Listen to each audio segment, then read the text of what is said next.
کیوں نہیں کر سکتے آپ؟ یہ دیکھیں نا یہ یہاں پہ بڑا ایک المیہ ہے ایک ڈیلما ہے سوسائٹی کا. اچھا میں مجھے کالر لوں گی لیکن جلدی سے میں جواب لوں. نور بھائی وہ خاتون کی میاں کی اگر ڈیتھ ہوگی بڑے ایجڈ تھے ان کے 5 بچے ہیں تو کیا ان کے ساتھ رہ سکتی ہیں؟ ابھی ہم کہا کہ خاتون کی ایج غالباً 60 سال کے قریب بالکل رہ سکتی ہیں کیونکہ ماشاء اللہ وہ خاتون ہی کافی عمر رسید اور 60 سال کی عمر میں وہ کہاں جائیں گی, وہ کس طرف جائیں گی؟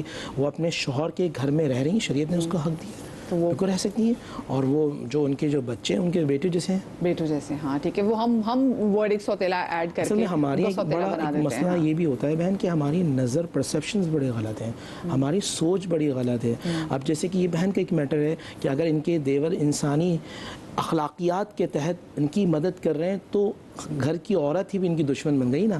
اب یہ دیکھیں نا شک کی نظر سے دیکھنا, ان کے ایک تو ویسی ٹوٹی ہوئی ہیں اور مزید ان کو توڑا جا رہا ہے, ان کی شخصیت کو توڑا جا رہا ہے. یتیم بچوں کو بار بار یہ احساس دلایا تم یتیم ہو, تمہارا باپ مر چکا ہے. اب اندازہ کیجئے کہ ان بچوں کی شخصیت کو مجروح پھر آپ ہی کر رہے ہیں نا. اگر آپ دیکھیں جبھی تو اللہ کے نبی نے کہا کہ کوئی یتیم بچوں کے سر پر ہاتھ رکھتا ہے تو جتنے بال ہیں اللہ اتنی نیکی عطا فرماتا ہے, اور یتیم بچوں کی کفالت کرتے. حدیث کا مفہوم یہ کہ میں اور وہ محمد صلی اللہ علیہ وسلم فرمایا وہ اس طرح کھڑے ہوں گے تو کتنی بڑی بات ہے. ہمیں تو پروموٹ کیا جا رہا ہے کہ ہم اللہ کے نبی صلی اللہ علیہ وسلم کی تعلیمات پر چلیں. اور ایسی جو بہنیں جن کے گھروں میں اس طرح کے معاملات ہیں, یاد رکھیے گا جو ان کی کفالت کرے گا. ہم لوگ ہم سے وظیفہ پوچھتے ہیں نا کہ آپ ہمیں وظیفہ دیں کہ ہمارے گھروں میں برکتیں ہوں, گھر میں تنگدستی ختم ہو, جادو نظر حسد سے بچیں. میں کہتا ہوں آپ اگر اس طرح کے لوگوں کی کفالت کرنا شروع کر دیں گے, اللہ آسمان سے فرشتے بھیج کے آپ کی مدد کرنا شروع کر دے گا. کیا پیاری بات ہے, کیا بات ہے. شازیہ ہمارے ساتھ کالر موجود ہے. السلام علیکم شازیہ.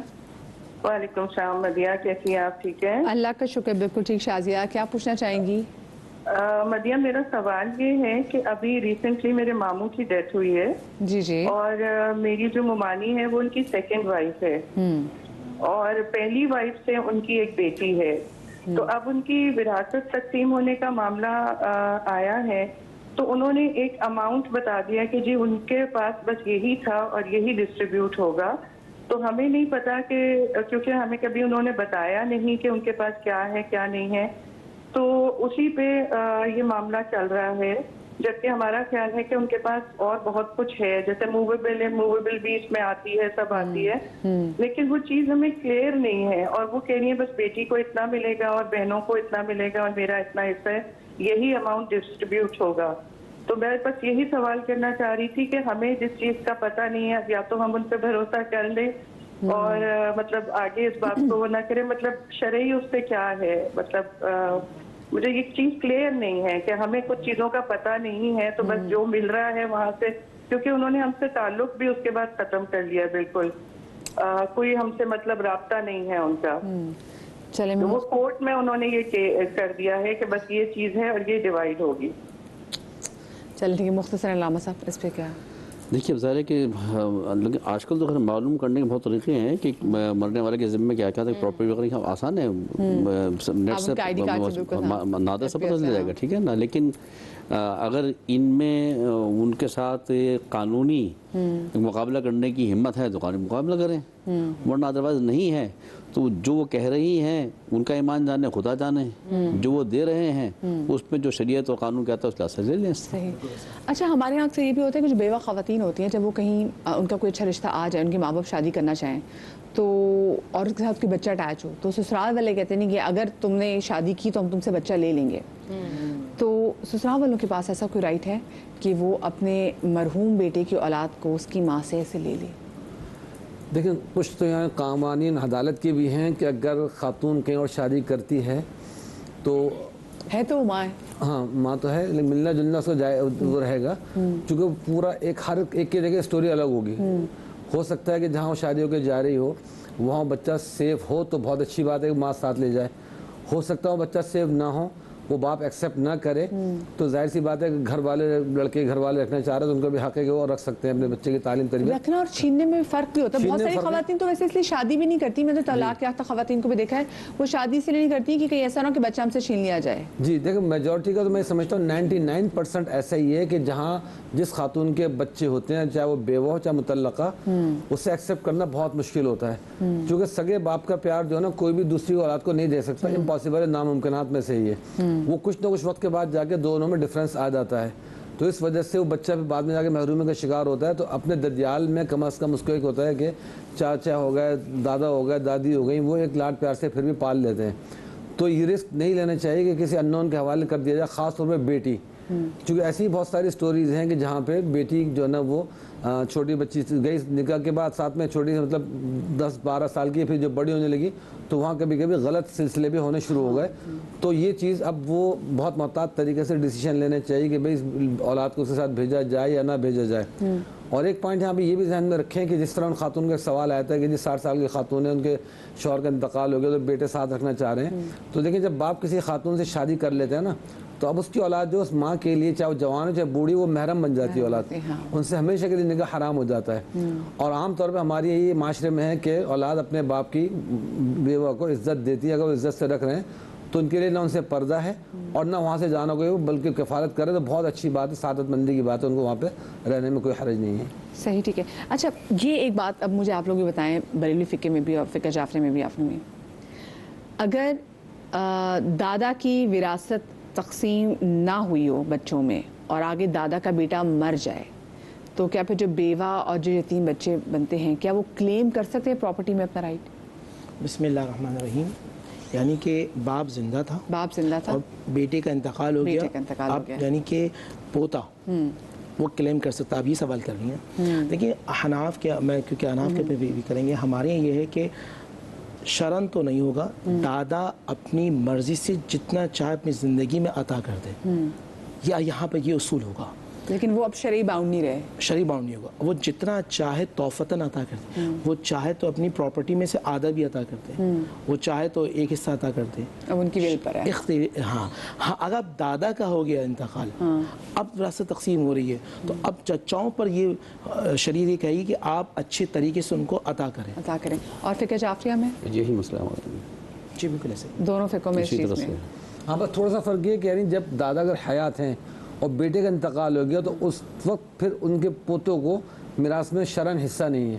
قانون یہاں پہ عدالت نے کچھ ایسا لا بنایا ہوا ہے حصہ دینے کا, لیکن شرعی طور پہ وہ ورثہ نہیں ہے. ہاں اگر دادا کا انتقال پہلے ہو چکا, ان کی میراث تقسیم نہیں ہوئی تھی, پھر بیٹے کو بھی حصہ نہیں ملا تھا, پھر بیٹے کی بھی ڈیتھ ہو گئی, اب بعد میں اگر ڈیوائڈ ہو رہا ہے تو پھر وہ بیٹے کا حصہ ان کی اولاد کو یعنی پوتوں کو ملے گا. وہ ڈائریکٹ دادا کی میراث نہیں ملے گی بلکہ اپنے باپ کی میراث ملے گی جو ان کو اپنے دادا سے ملنی تھی. اگر وہ دادا اس وقت زندہ تھے اور انہوں نے اپنے یعنی انتقال ہو چکا تھا, یعنی کہ یہ میں نے سوچا کہ یہ پوائنٹ سامنے آ گیا کہ ایک کا اس پہ یہ مجھے بریک چھوٹی سی بریک کے بعد ملتے, کہیں مزہ آئے گا.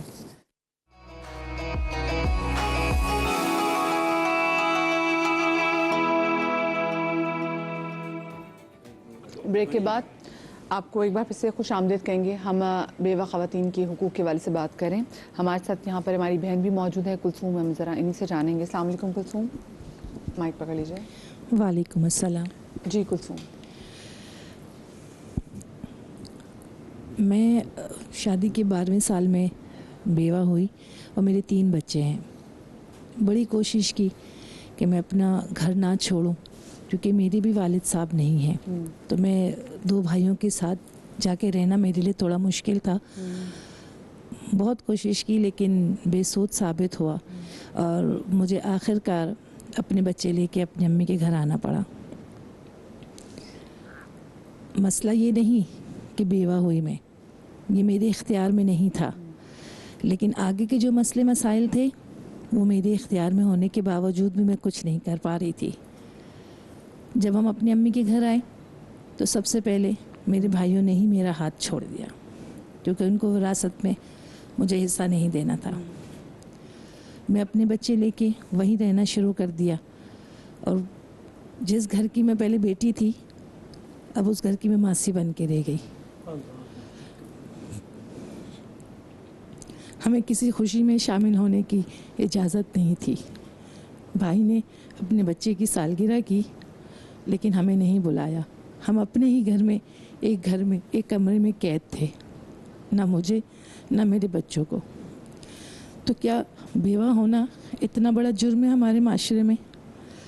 میں آپ سب سے اس پروگرام کے حوالے سے ایک سوال پوچھنا چاہوں گی کہ جب طلاق ہوتی ہے یا عورت خلا لیتی ہے تو ان کے اختیار میں ہوتا ہے کہ وہ فیصلہ کرے بیوہ ہونے پہ تو کسی کا بھی اختیار نہیں ہوتا. بالکل بالکل. تو پھر اتنا فرق کیوں؟ ہمارے بچے نہیں ہوتے یا ہمارے بچوں کا حق نہیں ہوتا کہ وہ زندگی آگے گزاریں؟ جس گھر کی ہم بیٹیاں تھیں آج اسی گھر میں ہمارے لیے جگہ نہیں ہوتی، کیوں؟ یہ بہت دل گرفتہ سچویشن ہے ساری. مجھے بتائیں، سسرال والے نہیں کرتے، اگر بھائیوں کے پاس لوٹ کر بیوہ بہن آتی ہے ان کا کیا رویہ ہونا چاہیے اپنی بہن کے ساتھ؟ دیکھیں، اسلام نے جو ہمارے رشتے بنائے ہیں اس میں واضح طور پر کچھ چیزیں بتا دی گئی ہیں کہ آپ نے قطع تعلق کی نہیں کرنی ہے، اور اگر کوئی کرتا ہے تو دعائیں قبول نہیں ہوتی ہیں. اتنا مطلب سخت حکم ہے. یہ اگر کوئی بھی بھائی اس طرح سے رویہ اختیار کرتے ہیں، میں نے تو یہ بھی دیکھا ہے کہ جس گھر میں زوجہ کے لیے اے سی چل رہا ہوتا ہے وہاں پر ایک فین چلنا بھی بیوہ کے لیے بڑا مشکل ہو جاتا ہے. یہ بھی ہمارے گھر جو ہمارا معاشرہ ہے وہ اس ڈگر پر ہے. تو سوال تو سب سے ہوگا، کلکم راعٍ و کلکم مسئول، ہر ایک سے اس کے ماتحت کے بارے میں پوچھا جائے گا. تو بیوہ خواتین کے ساتھ اس طرح کا رویہ اسلام اس چیز کی بالکل اجازت نہیں دیتا ہے.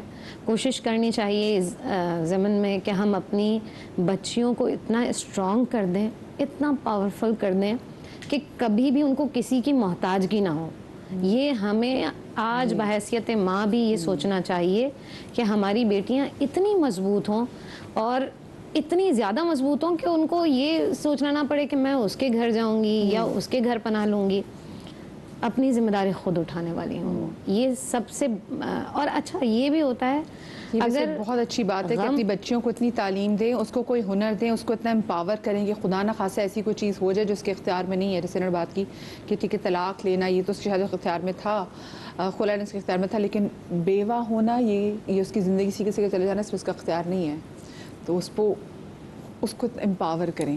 نور بھائی، میں انہی کی قسمیں اب بھائیوں پہ بھی تو بہت آتی ہے نا.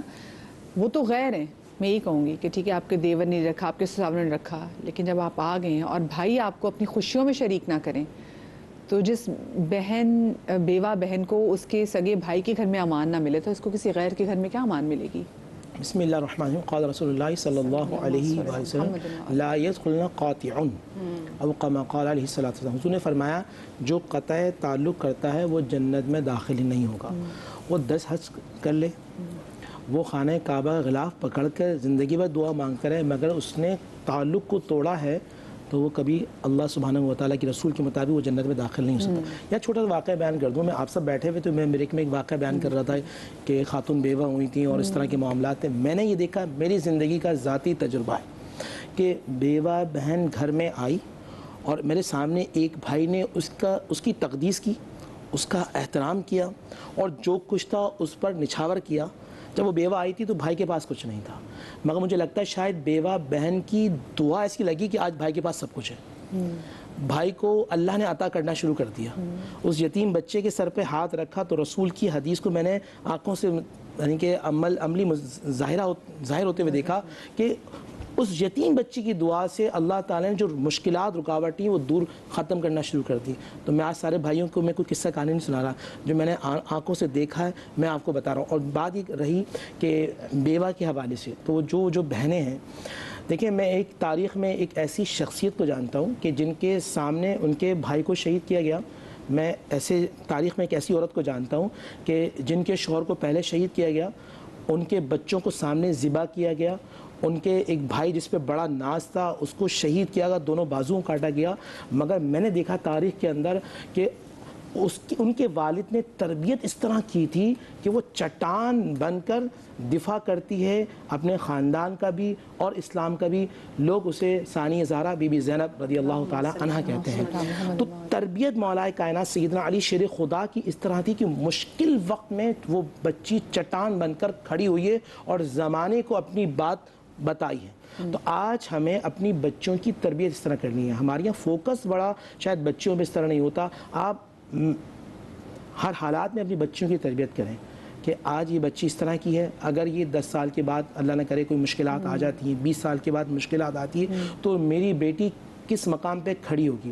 ہمیں ہر زاویے سے اپنے بچوں کی تربیت کرنی ہے. ہم اخلاقیت پہ تو بات کر رہے ہیں, بالکل ہونا چاہیے, جو نہیں ہو رہا یہ حقیقت ہے کہ جہاں بیوہ بہن آتی ہے سب سے بڑی دشمن جو ہے نا وہ اس کی ایک عورت بن جاتی ہے جو اس کی بھاوج ہوتی ہے معذرت کے ساتھ, اور جو جس کی کوشش یہ ہوتی ہے کہ یہ آ گئی تو شاید ہمارا رزق کم ہو جائے گا, یہ آ گئی تو شاید گھر میں تکلیفیں. خدا کی قسم اگر وہ اپنی نند کو اللہ کی طرف سے باعث رحمت سمجھ لے تو رزق میں بے برکتی نہیں ہوگی بلکہ اللہ برکت عطا فرمائے. وہ 3 آدمی کھانا 4 آدمی کھائیں گے. کالر ہمارے ساتھ موجود ہے فری گجرانوالہ سے. السلام علیکم جی. جی وعلیکم السلام. جی فری کیا پوچھنا چاہیں گی؟ جی میں یہ پوچھنا چاہوں گی آپ سے کہ میرے شوہر کی ڈیتھ ہو گئی 3 سال ہو گئے. جی جی. تو میں آپ سے یہ پوچھنا چاہتی ہوں کہ اگر اس بیوہ عورت کے پاس اپنے شوہر کی کچھ رقم رکھی ہے جس کا کسی کو علم نہیں ہے, وہ کسی کے علم میں لائے بغیر گھر والوں کے دیور کے, تو اس سے اپنے بچوں کے لیے کچھ کاروبار کر سکتی ہے. اور دوسرا کہ بچے 13-14 سال کے ہو کے وہ یتیم نہیں رہتے, ان کے سر پہ ہاتھ نہیں رکھا جاتا. وہ کہتے ہیں گھر والے اب یہ یتیم نہیں ہے, یہ اپنے یہ خود سنبھل جائیں گے, اب ان کو یتیم یتیم کہہ کے سر پہ نہ چڑھاؤ. میں میرے بچے ایک کمرے میں ایک دوسرے کے منہ دیکھتے بیٹھے رہتے ہیں, بس ہر خوشی میں سب علیحدہ ہوتا ہے, ہم ایک کمرے میں بیٹھے ہوتے ہیں. گھر تو میرے اپنے شوہر کا ہے, دکان بھی ہے, ادھر میرا دیور بیٹھتا ہے. میرے بیٹے کو انہوں نے 9 کلاس سے پڑھائی چھڑوا کے بٹھایا, یہ ان کا احسان. جیب خرچ بھی دیتے ہیں, جو میرے شوہر دیتے تو اس میں آہستہ آہستہ کم کرتے کرتے کرتے کرتے بس اب صرف روزانہ کے خرچے پہ آ گئی. اسی میں نے گزارا کرنا, اسی میں بچوں کو پڑھانا, یہ بھی اللہ کا شکر, الحمدللہ اللہ کا شکر یہ بھی ہے. لیکن کیا بچوں کے سر پہ کوئی ہاتھ نہیں رکھتا, بچوں کو سینے سے نہیں لگاتا کوئی, کیا ان کے جذبات احساسات کچھ بھی نہیں ہوتا. علامہ صاحب کہ اس میں پہلی بات تو یہ جو انہوں نے سوال کیا, جو ان کے پاس رقم ان کے شوہر کی ہے وہ اس کی مالکہ نہیں ہے, مالک ہے, کسی سے پوچھنے کی ضرورت نہیں ہے. ٹھیک ہے, بلکہ اس انہوں نے بتایا کہ کاروبار بھی گھر بھی ان کے شوہر کا ہے. ٹھیک ہے, تو اس میں بھی یہ خود مالکن ہے, بلکہ سمجھیے جو دیور دکان میں بیٹھ رہا ہے جو گھر والے ہیں ان کی کفالت کر رہی ہے بلکہ یہ. ٹھیک ہے نا, تو یہاں تو مسئلہ یہ رہا. دوسری بات یہ کہ میں اس ٹائپ کے ایک ہی دعا کرنا چاہوں گا, وہ یہ کہ پروردگار عالم ہماری اسمبلی کو یہ توفیق عطا فرما دے, ہمارے حکمرانوں کو, ہمارے اسمبلی میں بیٹھنے والے مولویوں کو بھی یہ توفیق عطا کر دے کہ چھوٹی چھوٹی چیزوں کے لیے سائے رات جاگ کے ترمیم پاس کروا لیتے ہیں, کوئی ایسی ترمیم بھی کر دیں اس معاشرے کے اندر کہ ہر شہر کے اندر کوئی ایسا سینٹر بنا دیں کہ کوئی ایسے یتیم بیوہ بچے ہوں ان کو دربدر جانے کی ضرورت پیش نہ ہو, وہ سینٹر میں چلے جائیں وہاں پر. کاش اسلامی حکومت ہوتی, نام کی اسلام ہے, مسلمان حکومت ہے, اسلامی نہیں ہے, قوانین اسلامی نہیں ہے ہمارے یہاں. اسلامی حکومت ہوتی تو آج یہ مسائل نہ ہوتے. جہاں اسلامی مملکت ہے وہاں یتیم بچے پریشان نہیں ہیں, بیوہ عورتیں پریشان نہیں ہیں, ایک سلسلہ بن جاتا ہے خود بخود. کاش کے حکمرانوں کو, بیٹھنے والوں کو توفیق مل جائے کہ اس کے لیے بھی 4 راتیں جاگ کر کوئی ایسا قانون بنا دیں کہ کوئی یتیم کوئی بیوہ محتاج نہ ہو. بس یہ دعا کروں گا میں. الہی آمین, الہی آمین. عمران بھائی میں انہیں کالر کے والے سے آپ سے بات کرنا چاہوں گی کہ وہ جیسے انہوں نے اپنی پریشانی بیان کی, اور کہا تو سب کو پتہ ہے کہ اگر واقعہ ان کے گھر والے کو رویہ ایسا ہے تو بالکل نامناسب ہے. وہ حق بھی کھا رہے ہیں, ایک طرح سے دیکھا جائے وہ جو حق کھا لیتے ہیں کسی بیوہ کا, یتیم بچے کا. ان الذين ياكلون اموال اليتامى ظلما انما ياكلون في بطونهم نارا وسيصلون سعيرا. قرآن کریم میں آتا ہے کہ جو لوگ یتیموں کا مال کھاتے ہیں تو اپنے پیٹوں کے اندر آگ بھر رہے ہیں اور عنقریب بہت بڑی آگ میں داخل کیے جائیں گے. اور دوسری بات یہ کہ جو بھی اگر اس طرح کی فیملیاں ہیں جو بیوہ ہو چکی, تو وہ ظاہر سی بات ہے, میں بھی مشورہ دوں گا کہ وہ بات پہ اپنے بچوں کو یتیم نہ کہا کریں. اس سے وہ ڈسکریج بھی ہوتے ہیں, ان کے ذہن میں ایک عجیب سا خوف, عجیب سا ڈر, عجیب سی مایوسی ہو جاتی ہے. اپنے طور پر ان میں کانفیڈنس پیدا کریں, ان کو باہر نکالیں, کام کریں. ضروری نہیں ہے کمرے میں بیٹھ کے ایک دوسرے جس طرح کہیں شکل دیکھ رہے ہیں تو بھی آپ کو کسی نے زبردستی بند تو نہیں کیا, آپ اپنی ایکٹیویٹی کریں, بچوں کو کانفیڈنس دے کے باہر نکالنا, جانا آنا, سیکھنا سکھانا کریں. رویے اپنے ایسے رکھیں جس کی وجہ سے سامنے والا ایکسیپٹ بھی کرے. بس اوقات ہوتا ہی ہے کہ اگر وہ بھاوج یا بھائی جو اوائڈ کرتے ہیں, کبھی کبھی تالیاں دونوں ہاتھوں سے بج رہی ہوتی ہیں. کیا تو بہنیں اتنی ڈیمانڈنگ ہو جاتی ہیں, وہ کہتی ہیں کہ جی ہمیں سملر پورا جو آپ اپنی فیملی کو پرووائڈ کر رہے ہیں, ہمیں سب کچھ چاہیے, وہ ساری لگژری چاہیے. تو ایسا بھی نہ کریں جس کی وجہ سے پھر بھائی کنارہ کریں. پھر یہ بھی ہوتا ہے کہ ایسا نہیں کہ کوئی خاتون جو بیوہ آ رہی ہیں کوئی اس طرح کی کہ وہ کچھ نہ کریں. کبھی کبھی ہوتا ہے ان کے منہ سے بھی کچھ ایسے الفاظ نکل رہے ہوتے ہیں ناشکری کے, طنز کے, تانے کے, کسی چیز کے, کہ جس کی وجہ سے پھر خاندان والے سے کٹنے اور چڑنے لگ جاتے ہیں کہ بھائی ہم کے لیے بھلا کرتے ہیں, اور پیچھے چھپ چھپ کے فونوں میں دوسروں سے برائیاں کر رہی ہوتی ہیں. تو ظاہر سی بات ہے دل خراب ہو جاتا ہے. تو یہ نہ کریں, کیونکہ منہ پہ ہمارے نا زپ اور تالا نہیں لگتا. وہ کہیں نہ کہیں کسی سے برائی کرنا کہ دیکھو فلاں کے ساتھ تو ایسا کر رہے ہیں, اپنی بیوی کو تو یوں ہاتھوں میں رکھا ہوا, ہمارے ساتھ یہ سلوک کر رہے ہیں, وہ شکوے شکایت سن کے پھر جو کرنے والے ہوتے ہیں وہ بھی کنارہ کر جاتے ہیں. تو اس لیے دونوں طرف سے خیال رکھا جائے کہ آپس میں ایک دوسرے کے ساتھ محبت سے رہا جائے. تو میں نہیں سمجھتا کوئی ایسا سنگ دل ہوگا کہ جو اس طرح کی بے رخی کرے. خلفاء راشدین کے زمانے میں جو باقاعدہ قانون بنائے گئے, جس طرح علامہ صاحب نے بھی کہا کہ بھی قانون بنا دیا جائے, اس میں بیوہ نہ رولیں نہ پریشان ہو. قانون دیکھو یہاں بہت سارے بنے ہوئے ہیں, پتہ نہیں کون کون سے کارڈ بنے ہوئے ہیں, کون کون سی ہمیں سپورٹ اسکیمیں بنی ہوئی ہیں. لیکن بات یہ ہے کہ ہمارے پھر فیک لوگ بھی اتنے گھس جاتے ہیں نا کہ اصل حقدار تک پہنچتے ہی نہیں ہیں. اربوں روپے کا بیت المال بنا ہوا ہے, یہاں پہ اربوں روپے بیت المال میں جاتے ہیں, مزارہ پہ اربوں خربوں کے نذرانے چڑھ رہے ہوتے ہیں, کہاں جاتے ہیں پتہ ہی نہیں ہوتا. تو سسٹم نہیں ہے ہمارے پاس, چیز سب کچھ ہے لیکن وہ صحیح حقدار تک وہ چیز پہنچتی نہیں ہے. صحیح. مجھے بتائیں, بہت ساری خواتین, بیوہ خواتین جو بیوگی کے بعد شادی بھی نہ کرنا چاہیں اور وہ کچھ کام بھی نہ کرنا چاہیں, تو پھر ان کے لیے کیا چیز کی جائے؟ کیونکہ آج کے اس دور میں جہاں پر ایک بندہ کماتا ہے, بار بار لوگوں کو ڈسکریج کیا جاتا ہے کہ نہیں بھی اب یہ اس دور نہیں ہے کہ ایک بندہ کمائے اور سارے بیٹھے گھر میں کھائیں, سب کو اپنا کردار ادا کرنا ہے. ایسے ٹائم میں پھر کیا کریں؟ نہیں, حکم یہی ہوگا کہ اگر وہ خاتون اس قابل ہیں کہ جیسے مثال کے طور پر اگر بہت سارا مال ہے تو اگر وہ شادی نہ بھی کرنا چاہیں اور ان کے ساتھ بچوں کے ساتھ وقت گزارنا چاہتی ہیں تو گزار سکتی ہیں, لیکن اول ترین یہی حکم ہے کہ وہ شادی کر لیں. شریعت یہ کہتی ہے کہ کوئی نہ کوئی پارٹنر اپنا لازمی رکھیں, اور اگر نہیں بھی کرنا چاہتی ہیں, ایسے ہی گزارنا چاہتی ہیں تو گزار تو سکتی ہیں, شریعت اس سے منع نہیں کرتی ہے. لیکن اگر بچوں کی تربیت میں تھوڑا سا وہ دیکھتی ہیں کہ کمی آتی ہے, اور یہ آتی ہے کمی. ہم بہت ساری خواتین جو بیوہ ہو جاتی ہیں وہ یہ سوچتی ہیں کہ جب میں دوسری شادی کر لوں گی تو وہ جو شوہر ہوگا وہ روب جمائے گا. وہ روب نہیں ہوتا ہے, وہ بھی تربیت کا ایک حصہ ہوتا ہے. اگر آپ پازیٹیو اس کو رکھیں گے تو وہ آپ دیکھیں گے کہ وہ بچہ ایک باپ سے ڈر رہا ہوتا ہے. ہم نے دیکھا کہ بہت سارے بچے جو بغیر باپ کے پل رہے ہوتے ہیں وہ ان کی تربیت کا انداز بالکل الگ ہوتا ہے, اور جو باپ کی نگرانی میں پل رہے ہوتے ہیں ان کی تربیت کا انداز بالکل الگ ہوتا ہے. تو اس چیز کا بڑا دھیان رکھنا ہے ہم نے. اگر آپ تنہا ہی زندگی گزاریں گے تو آپ یہ بتائیے کہ ان بچوں کی پرورش کیسے ہوگی. اور مدیحہ اکیلے نہیں کر سکتی ہے, کوئی عورت نہیں کر سکتی ہے. تبھی تو جناب آدم کے لیے حضرت حوا کو رکھا گیا تھا, اور یہ رشتہ اسی لیے بنایا گیا ہے میاں بیوی کا, تاکہ اس چیز سے ایک معاشرہ قائم ہو سکے. اور اگر ہم عورت کے لیے, ہم بندے کے لیے کمپینین شپ کی بات کرتے ہیں, ہم عورت کے لیے کمپینین شپ کی بات ہی نہیں کرتے, کیونکہ کمپینین شپ تب آتی ہے جب ایک ایج گزر جاتی ہے, اور تب آپ کو کچھ چاہیے ہوتا ہے کہ کاش میرے ساتھ کوئی ہوتا. بھائی آپ یہ دیکھیں نا کہ ہم بیوہ سے تو یہ سوال کر ہی نہیں سکتے ہیں کہ اگر پوچھنا بھی چاہتے ہیں نا تو ہمیں یہ خوف ہوتا ہے کہ ان کی ساس کیا کہیں گی. جیسے مثال کے طور پر میں اگر اپنی بات کروں, میں اپنی سہیلی سے, تو وہ میرے پیچھے پیچھے ایسے ہی پھرتی ہیں جیسے ابھی میں اس سے ڈسکس کر لوں گی کہ نگاہ تم شادی کب کر رہی ہو. تو یہ میرے خیال سے ہم بڑے سب کی مسائل ذمہ داری ہوتی ہے. پھر دوسری بات یہ, آپ اپنی بچیوں کو نا اتنا امپاور کریں کہ خدا نہ خاصہ ان کے ساتھ زندگی میں اگر کچھ ہو جاتا ہے تو وہ اپنے پاؤں پہ کھڑے ہو سکیں. اس کا زیور جو اصل حقیقی معنی میں ہے وہ اس کی تعلیم ہے, جو قبر تک اس کا ساتھ دے گی. اس کو ہنر دیں تاکہ وہ بچی کسی کے آگے کبھی جا کے ہاتھ نہ پھیلائے. مدیحہ ایک بات میں یہاں کرنا چاہوں گی, ذرا سی بات. بچیوں کے جہیز جمع کرنے کے لیے آپ پوری زندگی لگا دیتے ہیں, وہی جہیز کے پیسے آپ بچی کی تعلیم پر لگائیں گے نا, پوری عمر کمائے گی وہ. ایگزیکٹلی, وہ نہ صرف خود کمائے گی بلکہ اپنے بچوں کی کفالت بھی کرے گی اور اپنے گھر میں بھی ہاتھ بٹائے گی. پچھلے دنوں ایک بہت ہی افسوسناک واقعہ ہوا. ہم روز صبح جب ٹکٹس چل رہے ہوتے ہیں, بڑی خبریں دیکھ رہے ہوتے ہیں, اور جب کسی جوان لڑکے کے حوالے سے کوئی خبر آتی ہے کہ جی اس کی ڈیتھ ہو گئی ہے, حادثے میں اس کی ڈیتھ ہو گئی ہے, اس کو گولی لگ گئی ہے, تو دل پکڑ کے بیٹھ جاتے ہیں کہ ہاں یہ تو میرے بھائی کی عمر تھی, اس نے میرے بھائی کی عمر تھی, پتہ نہیں کس کا اتنا جوان سال چلا گیا. کیونکہ کہتے ہیں نا کہ جب جوان کی موت پہ تو آسمان بھی روتا ہے.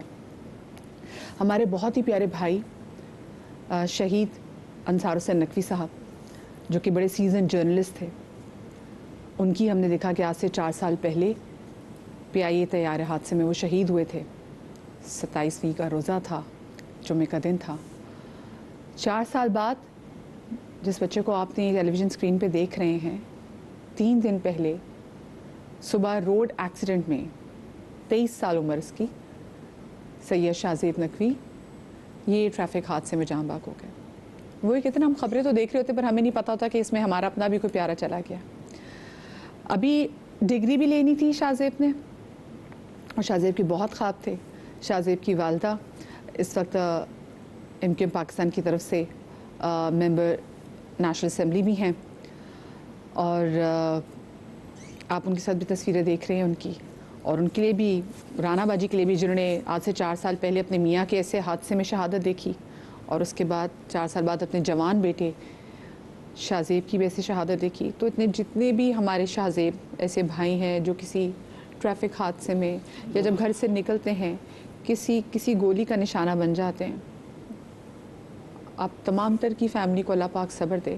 اور مجھے یہ بتائیں کہ یہاں ایک تو صبر کی تلقین بھی ساتھ میں, جو میں مقام کے حوالے سے بات کروں کہ ہم نے تو یہ سنا ہے کہ اگر کسی حادثے میں بھی آپ کی جان چلی جاتی ہے تو اس کو بھی شہادت کا ہی نام دیا جاتا ہے. اور یہ تو بڑی جوان موت ہے, بہت جوان موت ہے کہ مطلب میں کہتی ہوں کہ کسی غیر کا بھی ہو نا تو انسان دل پکڑ کے بیٹھ جاتا ہے. تو یہ تو پھر اپنا بچہ اپنا بھائی ہے. بسم اللہ الرحمن الرحیم. ایک تو دعا یہ کہ اللہ تعالیٰ ہم سب کو اولاد کے غم سے محفوظ رکھے, جو ہمیں ہمیشہ ہر شو میں دیتی ہوں. اللہ تعالیٰ ہم سب کو جوان اولاد تو مطلب ماں باپ مر گئے, مطلب زندہ تو ہیں مگر وہ اندر سے مر چکے ہیں. اللہ تعالیٰ سب کی اولادوں کی حفاظت فرمائے, فرما بردار بنائے اور ہمیں ایسی تکلیف غم ناگانی آفت مصیبت حادثات سے اللہ محفوظ فرمائے. اللہ ہم سب کو بری موت سے محفوظ فرمائے. ایک ہوتا ہے بہن حکمی شہید, ایک ہوتا ہے حقیقی شہید. حقیقی شہید وہ ہوتا ہے جو میدان جنگ میں لڑتے ہوئے شہید ہو جائے, اور حکمی شہید وہ ہوتا ہے جو حکماً اللہ کے نبی صلی اللہ علیہ وسلم کو حکماً شہید کہا ہے. وہ جیسے یہ حادثات کے اندر انتقال کر جائے وہ شہید ہے, عورت درد سے دوران حمل انتقال کر جائے وہ شہید ہے. وہ دکاندار جو دکان میں موجود تھا ڈکیتی کے دوران انتقال شہید, اس کو گولی مار دی جائے وہ شہید ہے. دیوار گر جائے دیوار کے پیچھے کھڑا تھا وہ شہید ہے. اسی طرح جل کے مر جائے وہ شہید ہے, ڈوب کے مر جائے وہ شہید ہے. شریعت نے کتنا آپ کو وہ دیا ہے کہ آپ کی ناگہانی آفت ہو گئی, آپ کا انتقال ہو جائے, اللہ کے نبی کے فرمان کے مطابق آپ کو شہادت کا درجہ اللہ سبحانہ و تعالیٰ عطا فرماتے ہیں. لیکن مجھے ماں کے سبب میں چاہتی ہوں کہ ایسی بہت سی مائیں جن میں ہماری رانا باجی بھی ہیں کہ جوان بیٹے کو رخصت کرنا بہت بہت مشکل ترین کام ہے. تو میں چاہوں گی کہ ان کے لیے دعا ہو جائے, صرف رانا باجی اور بہت ساری تمام تر خواتین اور وہ لوگ جنہوں نے اپنے جوان بیٹوں کو اپنے ہاتھ سے لحد میں اتارا ہے, ان کے لیے ذرا دعا ہو جائے. اللهم صل وسلم على سيدنا ومولانا محمد وعلى آل اصحاب سيدنا ومولانا محمد معدن الجود والکرم. یا اللہ یا رحمان یا رحیم, رحم کرنے والے رب کریم ہم سب پر رحم فرما, کرم کرنے والے رب کریم ہم سب پہ کرم فرما. اے اللہ ہماری حالتوں پر رحم فرما, اے اللہ ہم پر کرم فرما. اے اللہ جن کے پیارے انتقال کر چکے ہیں, اے اللہ ان مرحومین پہ اپنا خاص فضل و کرم عطا فرما. اے اللہ ان کی بخشش و مغفرت فرما. اے اللہ ان کی قبر کو جنت کے باغوں میں سے باغ میں تبدیل فرما. اے اللہ جن کے پیارے اس وقت بستر پہ ہیں, علیل ہیں, اے اللہ انہیں صحت کاملہ عطا فرما. اے اللہ رحم عطا فرما, اے اللہ کرم عطا فرما. جو بیمار ہیں انہیں شفائے کاملہ عطا فرما. جو بے اولاد ہیں صاحب اولاد فرما. جن کی اولاد ان کی اولاد کو فرما بردار بنا. اے اللہ ہم سب کو حاسدین کی حسد سے بچا, شیطان کے شر سے بچا, جادو ٹونے کی مکروہ فریب سے بچا, دن اور رات کے فتنوں سے بچا, زمینی آسمانی نہگانی آفت مصیبت حادثات سے محفوظ فرما. اے اللہ ہم سب کو بری موت سے محفوظ فرما. اے اللہ یہ بڑے مقام کی بات ہوتی ہے, یہ صبر کا معاملہ ہوتا ہے کہ جوان بچہ اے اللہ اپنے ہاتھوں سے اس کو سجائیں, اس کو کھلائیں, اور جب بعد میں اس کی لاش آ رہی اس کو دفنائیں, اس کو رخصت کریں. اے اللہ ہم سب کو ایسی موت سے بچا لینا. اے اللہ بالخصوص طور پہ رانا بہن کو صبر جمیل عطا فرما, صبر جمیل پہ اجر عظیم عطا فرما. لواحقین کو صبر جمیل عطا فرما جن کے پیارے جوان بچے بوڑھے انتقال کر چکے ہیں. آج جمعے کا دن ہے, بہت سارے گھروں میں آج تدفین کے معاملات ہو رہے ہیں. اے اللہ ان خاندانوں پر رحم فرما. اے اللہ ان کی حالتوں پر رحم فرما. اے اللہ ان پہ اپنا خاص فضل و کرم عطا فرما. اے اللہ ہم پھر دعا کرتے ہیں, اے اللہ ہم سب کو ایسی ناگہانی آفت سے محفوظ فرمانا. اے اللہ ہماری اولادوں کی حفاظت فرمانا.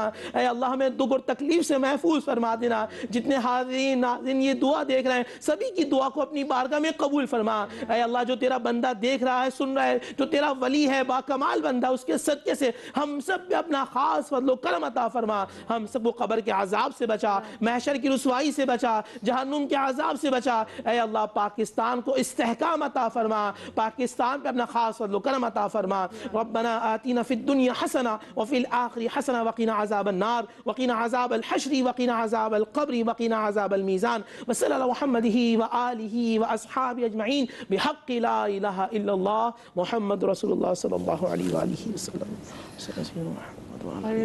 دعا میں وظیفہ دونوں سے دینا چاہوں گی.